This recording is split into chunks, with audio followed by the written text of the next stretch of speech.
waliigaltee nageenyaa araaraa mallatta'e laalchisee uummanni keenya waggaa 5-6 olii fi saba rakkoo nageenyaatti kakaate rakkoo hammaataa keessa ture jechuudha. Amma immoo yaamicha abbootii gadaa, yaamicha jaarsolii biyyaa akkuma kana haadhotii Oromoo hordofee waraanni kun karaa nagaatiin yeroo ammaa kana galuu eegalee jira. Inni kun immoo waan jajjabeeffamuu qabu. Araara jechuun nagaa jechuun waan kan cufu wanni walitti qaba. Jireen ilmee namaatiin wal qabatee nagaan is duraati. Waliigaltee murteessaa fi waliigaltee yeroo barbaachisaa ta'e kana keessatti waliigaltee godhame waan ta'eef ana kan nama tokkootti gammada guddaatu natti dhaga'ama. Waaqilleen araar jaalata. Nama lakkisi rabbiyyuu araar jaalata. Ka walii haraarama immoo fedhii rabbi sun guutee waa eebbifama.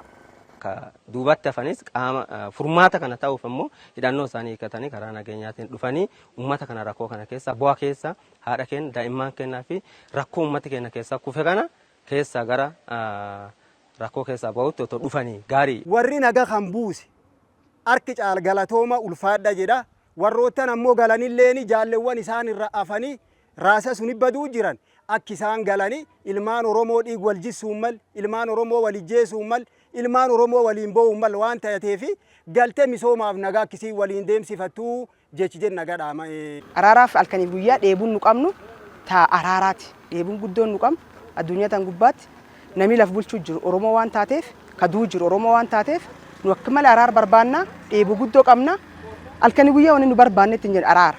Araarri waan guddoo baay'ee gaariiti.